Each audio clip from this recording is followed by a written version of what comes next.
ফেরাউনের ঘরে বিবি আসিয়া ফেরাউনের মতো জালেম কাফের তার ঘরে নিজের ঈমান 100 ঠিক রাইখা দেখায় দিছে পৃথিবীবাসীকে যে জমিনে ফেরাউনের চাইতে বড় কাফের কে হবে।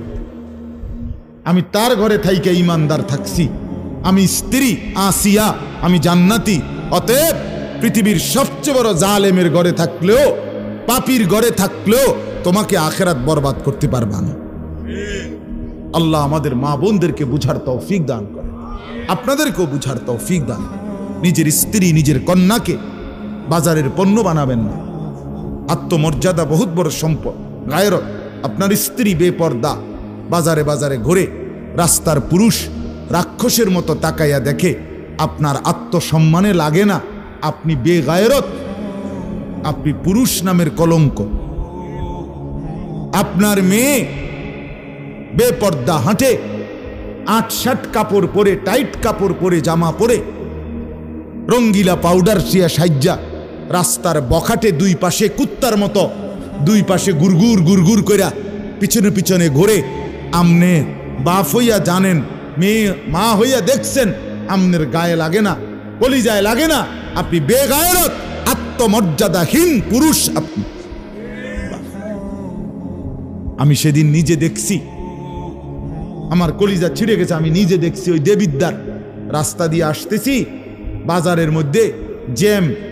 হঠাৎ আমার নজর জানালা দিয়ে বাহিরে দেখলাম একটা স্কুল পড়ুয়া মেয়েটা আপনার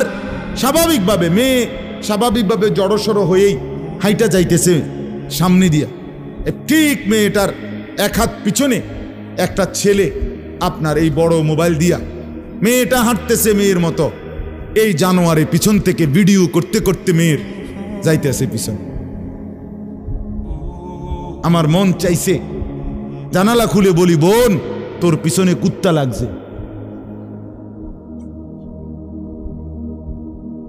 তোর পিছনে কি লাগছে? কুত্তা লাগছে, তুই তোরে কুত্তার থেকে বাঁচা। বলেন মুসলমান এত নিকৃষ্ট হয় কিভাবে? আমরা নিজে কিতাবে পড়ছি, আজকেও পড়ছি ইয়াহিয়া, এই বইটা ফিলিস্তিনি বই, এটাতে লেখা আছে পৃথিবীর পশ্চিম প্রান্তে, মনে করেন পৃথিবীর এদিকে শেষ প্রান্তে যদি কোনো মুসলমান বোন নির্যাতিত হয়, খোদার কসম পৃথিবীর পূর্ব প্রান্তের শেষ মুসলমানের উপরও ফরজ ওই বোনের ইজ্জতের বদলা নেওয়া। এটা মাসালা। হ্যাঁ, কথা ছিল এই, মুসলমানের যুবক হবে মা বোনের ইজ্জতের পাহারাদার। কোথায় সেই মোহাম্মদ বিন কাসেম, 17 বৎসরের যুবক, আরব জাহান থেকে আসছে ভারতে, সিন্ধু প্রদেশে দেবল রাজার এলাকায় একজন বোনকে একজন ডাকাত জলদস্যু, একজন পানির ডাকাত জলদস্যু তৎকালীন জামানায় একজন মুসলিম বোনের গায়ের ওড়না ধরে টান দিছিল। তখন ওই বোন চিঠি পাঠাইছিল হাজ্জাজ ইবনে ইউসুফের কাছে আরব দেশে, হাজ্জাজ তুমি বেঁচে থাকতে তোমার মুসলিম বোনের গায়ের ওড়না ধরে টান দিছে বেঈমান কাফের, তুমি এর বদলা নিবা কিনা আমি শুনতে চাই। হাজ্জাজ ইবনে ইউসুফ আমরা কিতাবে পড়ছি, এরকম চেয়ার ছেড়ে লাফ দিয়া দাঁড়াইয়া চিৎকার দিয়ে বলছে, বোন আমার, গোটা আরবের সমস্ত মুসলমান যুবক প্রয়োজনে জান দিবে, আরবের সমস্ত যুবকের কলিজা যাবে, জান দেবে, শাহাদাত বরণ করবে প্রয়োজনে, তবু আমি তোমার এই বেইজ্জতির বদলা নেব। 3 বার সেনাবাহিনী পাঠাইছে সে, 3 বার। প্রথম 2 বার পরাজিত হইছে মুসলিম বাহিনী, তৃতীয়বারে নিজের একমাত্র মেয়ের জামাই মোহাম্মদ ইবনে কাসেম রাহমাতুল্লাহ আলাইহি, এই উনারে দিয়া এরপরে এই সিন্ধু দেবল রাজাকে পরাজিত করে ওই বোনকে জেলখানা থেকে উদ্ধার করছে এবং এই হিন্দু রাজার এলাকায় কালেমার পতাকা উড়াইয়া দিছে। হ্যাঁ, সেখান থেকেই এই ভারতীয় উপমহাদেশে মুসলমানদের যাত্রা, ইসলামের সূচনা। এক বোনের ইজ্জতের জন্য ধর্ষিতা হয় নাই, কাপড় টান দিছে কেন? খলিফা মুতাসিম বিল্লাহ, এক ইহুদি খলিফা মুতাসিম বিল্লাহ, মুসলমানদের একজন খলিফার নাম উমাইয়া খলিফা। ওনার আমলে একজন মহিলা ইহুদিদের এলাকায় গেছিল বাজারে, পর্দানসীন বোরখাওয়ালা নারী। ওই ইহুদি, দুষ্ট এক ইহুদি, ওই মহিলার পিছন দিক দিয়া, বোরকার পিছনে কৌশলে পিছন দিক দিয়া গোপনে এমন এক রশি টান দিস বাঁধছে। রশি বাঁধ দেওয়ার কারণে মহিলা যখন সামনের দিকে আগাইছে, তখন এই রশির টান লাগাতে মহিলার বোরকা উঠে গেছে উপরের দিকে সামান্য, উনি পড়ে গেছে। এই মহিলা ওই বাজারে চিৎকার দিয়া বলছে, ওয়া মুতাসিমা, হায় মুতাসিম, তুমি কই? তোমার মুসলিম বোনকে বেইজ্জতি করছে। সাথে সাথে খলিফা মুতাসিম বিল্লাহ পুরা বাহিনী নিয়ে আইসা ওই ইহুদি অঞ্চল পুরা জ্বালায় ফেলছে। কথা ছিল এই, বা কথা ছিল এই, রক্ত আর আমাদের গায়রত আর আমাদের হারিয়ে ফেলেছি। পরের মেয়ে দেখতে দেখতে, পরের নারী দেখতে দেখতে, টেলিভিশন দেখতে দেখতে, নিজের বিবি বাচ্চারও লাগায় দিছেন, নিজের ঘরে টেলিভিশন চাইতো, নিজেও বইয়া বইয়া চা দোয়ানে বেড়ি চান, টেলিভিশন চান, ফুতেও সারা রাত সারা দিন সমবয়সী ফুলানের লগে হাইটটা মোবাইলে ছবি চায়। তো সমাজ গড়বে কে? পরিবার নিরাপদ থাকবে কেমনে? কথা বলেন না কেন? বুড়ারাও চা দোয়ানে, বেড়ি তো ঘরের টেলিভিশনে, ফুলা ফাইনে মোবাইলের আড্ডায়, তো মানুষ চরিত্রবান হবে কিভাবে? কমপক্ষে মুরব্বিগত লজ্জাবোধ থাকা উচিত। আমার মাথাতে ধরে না, মানে দাড়িওয়ালা 60 বছরের বুড়া বেড়া কেমনে বেড়িয়ে চায় চা দোয়ানে বই? আমার একারে বহুদিন ভাই, আমি এটা অনেকদিন চিন্তা করে চাইছি, মানে এটার কারণটা কি? আরে এরকম বুড়া বেড়া কি লেগে বেড়িয়ে চাইবে? আমনের কি জীবনটা আজ এতটা বছর পরেও এখনো আমনের আখেরাতের কথা মনে পড়ে নাই? আরে কি ডাকাইতো আমনে মরতেন না? আয় হায় হায় আল্লাহ, একটা সমাজের মধ্যে কিছু মানুষ তো থাকা উচিত।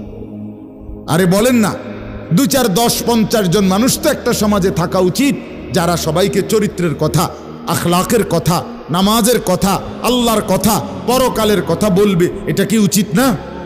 কথা বলেন, উচিত না? কিছু মানুষ উচিত। কই মানুষগুলো কই? বলেন না চাচা, ওই মানুষগুলো কই? চেয়ারম্যান ভাই বলেন, কই মানুষগুলো কই? আচ্ছা চেয়ারম্যান আপনি কোন ভাই? আমি তো এতক্ষণ খেয়াল করি নাই। আরিফ ভাই আমাদেরও খুব কলিজার টুকরা, মহব্বতের আমার। তো আমনে বলেন, একজন চেয়ারম্যানকে বলতে বলেন মাইক দিয়ে, এখন 1 সপ্তাহ 1 মাসে এই নারী গঠিত কেলেঙ্কারির কি পরিমাণ বিচার তারা করতে হবে? আমি অসংখ্য চেয়ারম্যানের সাথে কথা বলছি, প্রায় বলে হুজুর সমাজটা খাইয়া লাইছে একদম। এই যে বলতেছে এটাই বেশি চরিত্রহীনতার সয়লাভ। আহারে নারী, বেচারা স্বামী 16 বছর বিদেশ করছে, হায় রে কলজা ফাটা তার কষ্ট। কি পরিমাণ রোদ্রে টাকা রোজগার করছে, কয়টা টাকা। আমি তো সৌদি আরবে যে কয়বার আল্লাহ নেওয়ার তৌফিক দিছে, হজ উমরায় গেছি অন্য কোনো কারণে না, প্রতিবারই দেখছি বাফ আহারে প্রবাসীদের কষ্ট কাকে বলে। প্রখর রোদ। এই শুধু তর্জমাটা শুনেন, 5 মিনিটে শেষ হয়ে যাবে তর্জমা। আল্লাহ তাআলা বলেন, কুল্লিল মুমিনিনা, হে নবী আপনি মুমিন পুরুষদেরকে বলেন। তাহলে পুরুষ বলতে কি বুঝাইছি বুঝছেন তো এটা নাকি? যেদিন থেকে সাবালক, আর মহিলা যেদিন থেকে তার মাসিক শুরু হয় প্রথম, সেদিন থেকে নারী। আল্লাহ বলেন, হে নবী প্রত্যেক পুরুষকে বলেন, ইয়াগুদ্দু মিন আবসারিহিম ওয়া ইয়াহফাজু ফুরুজাহুম, তারা যেন বাধ্যতামূলক 2টা কাজ করে। 1, ইয়াগুদ্দু মিন আবসারিহিম, তারা যেন তাদের চোখ নিচের দিকে নামা, ভিন নারী থেকে, নাজায়েজ দৃশ্য থেকে, যে জিনিস দেখার অনুমতি নাই, যেই ছবি দেখার অনুমতি নাই, যেই নারীকে দেখার অনুমতি নাই, তার থেকে যেন তারা চোখ নামায়। ওয়াহফাজু ফুরুজাহুম, এবং প্রত্যেকটা মুমিন যেন নিজের লজ্জাস্থানকে হেফাজত করে। নিজের লজ্জাস্থান হালালভাবে অনুমোদিত ছাড়া, স্বামী স্ত্রীর পবিত্রতা ছাড়া অন্য কোনো ক্ষেত্রে নিজের লজ্জাস্থানকে হারামভাবে যেন ব্যবহার না করে। নিজের হাত দ্বারা কোনো অবৈধ কাজ যেন না করে, নিজে পুরুষ পুরুষ যেন কোনো অবৈধ নাচ না করে, ভিন নারীর সাথে যেন নিজের লজ্জাস্থানের জিনা ব্যভিচার, যেন অসভ্যতা অশ্লীলতা এমনটা যেন না করে। আল্লাহ বলেন যালিকা আযকা লাহুম, কি হবে এতে? আল্লাহ বলে এটাই হবে সর্বশ্রেষ্ঠ পবিত্রতা। এটাই কি বলেন না? সর্বশ্রেষ্ঠ পবিত্র। ইন্নাল্লাহা খাবীরুম বিমা ইয়াসনাউন, আল্লাহ বলে যত কৌশলে, যত ফন্দিতে, যত বুদ্ধিতে, যত সিক্রেটে, যত গোপনে তোমরা যে যাই করো, আমি আল্লাহ 100 খবর রাখি। আমার কাছে গোপন কিছু গোপন নাই।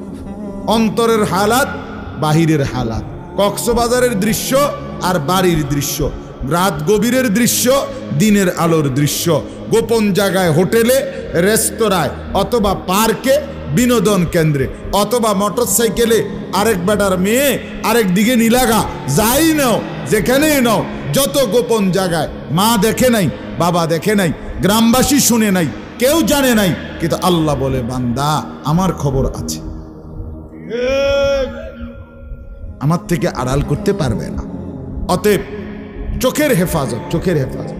বুড়া মানুষ আপনাদেরকে মৃত্যু পর্যন্ত, 90 বছরের বুড়া, আমার বুড়ো হয়ে গেছি, বয়স হয়ে গেছে না, মানুষের শরীর আড্ডি মাড্ডি বয়স হয়। শাহওয়াত, শাহওয়াত যেটাকে বলে, কামনা বাসনা, এটা কখনোই বুড়ো হয় না,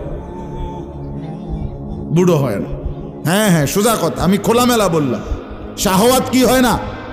বুড়ো হয় না। এই জন্য বালেগ থেকে বৃদ্ধ পর্যন্ত সবাই এই হুকুম।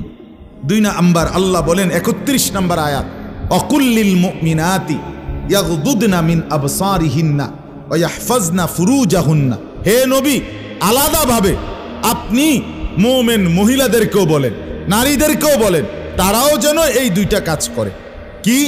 চোখ নামিয়ে রাখে, চোখ নামিয়ে রাখে। কোন নারী যেন রাস্তার পুরুষ, ভিন পুরুষ, যাদেরকে দেখার অনুমতি নাই, এই যে দেবর, এই যে ভাসুর, চাচাতো ভাই, মামাতো ভাই, ফুফাতো ভাই, খালাতো ভাই, দুলা ভাই, এরকম মানুষগুলো যাদেরকে দেখার অনুমতি নাই, রাস্তার পুরুষ যাদেরকে দেখার, চোখ ফেলার অনুমতি নাই, তাদের থেকে যেন চোখ নামিয়ে রাখে।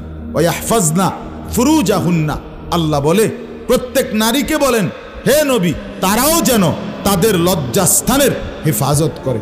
এক নারীর সতীত্ব, তার ইজ্জত, তার সম্ভ্রম, এটাই তার জীবনের সবচেয়ে বড় সম্পদ।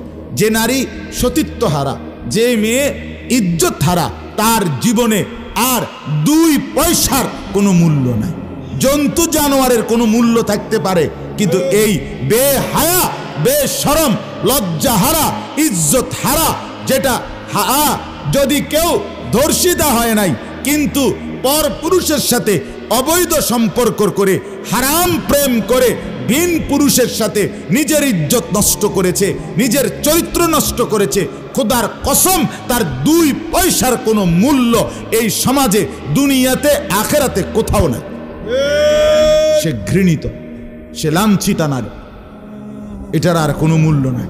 এই জন্য বিবাহ বহির্ভূত প্রেম করার পরে, বিবাহ করার পর এই বিবাহ আর টেকে না। আমার কাছে বলি, হুজুর কি গভীর সম্পর্ক ছিল, এখন বিয়ে করলাম, 8 মাস না যাইতেই সংসারটা জাহান্নামের টুকরা হয়ে গেছে।